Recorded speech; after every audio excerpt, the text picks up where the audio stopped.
Hello, this is the reading to the blog post Kapha Dosha. What's that? You might have heard these words. They are linked to Ayurveda and Sanskrit words meaning phlegm.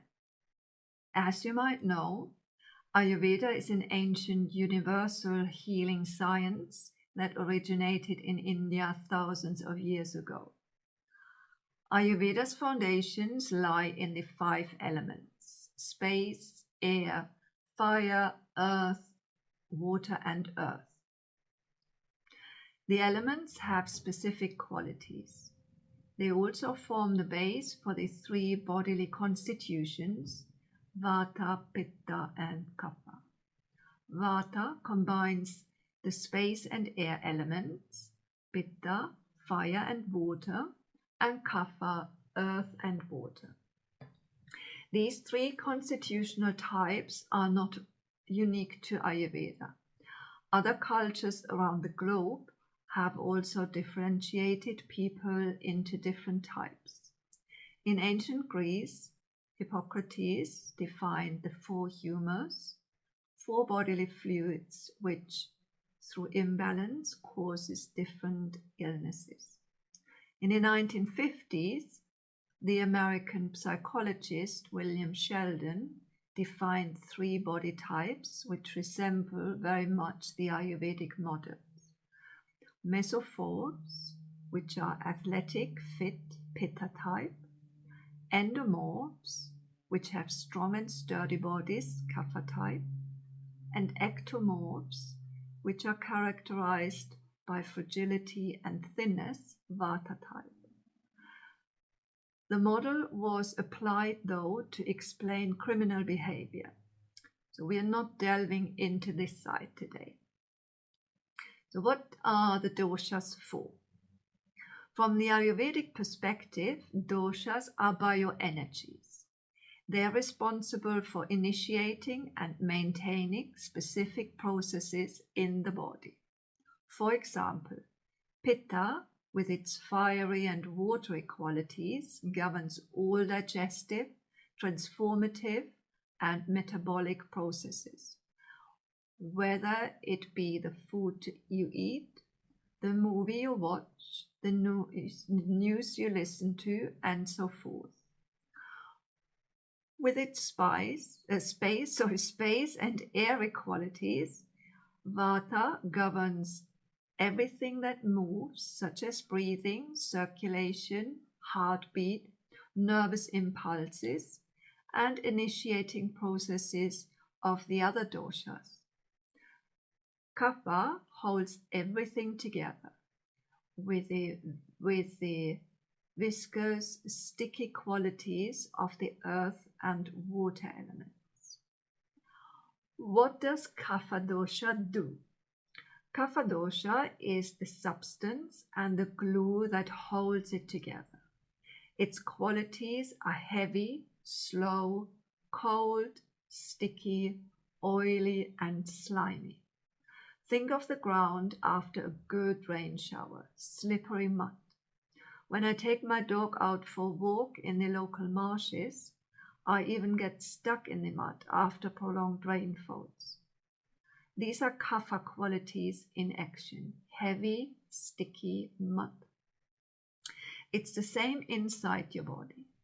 Kapha is the mucus that keeps your lungs, nasal passages, and sinuses hydrated. If too much mucus builds up, your chest and head feel heavy. Apart from the mucus linings of the lungs and sinuses, kapha lines the inside and outside of the organs, for example, protecting the inside of the stomach from its acid. If the lining goes, ulcers develop. Kapha also protects the inside of the joints with the synovial fluid and the fibrous cushioning covering the top of the bones on either side of the joint so they can move with ease and pain-free. In a case of arthritis, this cushioning layer has been thinned or even disappeared. Hence, the bones rub against each other, leading to excruciating pain. Kapha insulates the nerves, keeping them strong and resilient. This way, communication between the different parts and areas of the body and the brain is fast and effective. Just like with the joints, the thinning of the insulation around the nerves leads to pain, irritability, and lack of resilience. Literally, everything gets to your nerves. What are the physical characteristics of Kapha Dosha? Because of the earth element, Kapha Dosha's build is sturdy and robust. If Kapha Dosha dominates your constitution, you have stamina and endurance. You tend to put on weight quickly and find it hard to lose. Kapha Dosha is all about symmetry. The face is round with beautiful big brown eyes, full lips, a broad smile showing even white teeth. The voice is deep and calming. Everyone loves to be in the presence of Kapha dominant people. The mental characteristics of Kapha Dosha. Understanding the doshas, you always go back to the qualities. The Kapha mind has slow qualities. It takes longer to learn, understand, and memorize information and content. But once it's processed, it stays with you, always ready in your excellent long-term memory. The slow quality also keeps you in your tracks. If your mental makeup is Kapha dominant, you don't like surprises or changes. You love repeating your routine day in and day out and find changes rather stressful and unsettling. You are a loyal friend and appreciated by your friends and family for that. You think things through thoroughly and take your time, not letting others rush you into something. You're happy to leave tasks and projects without completing them. You can go to bed without having finished all your daily tasks. You're content and resilient to stress, hunger, thirst, and misfortune. The Kapha lifestyle. The above qualities shown in all aspects of life. If you're a Kapha dominant personality, your day will be structured the same way every day. That's what you like best. You like to lie in, take plenty of rest during the day. After you completed tasks, you might stop for a cup of tea or coffee and a biscuit. You eat 3 meals daily, whether you're hungry or not, but because it's time to eat. You enjoy your day and love having a good time. What happens when Kapha gets imbalanced? First, let's talk briefly about why imbalances occur. The principle below is the same for all doshas. Same plus same makes more of the same.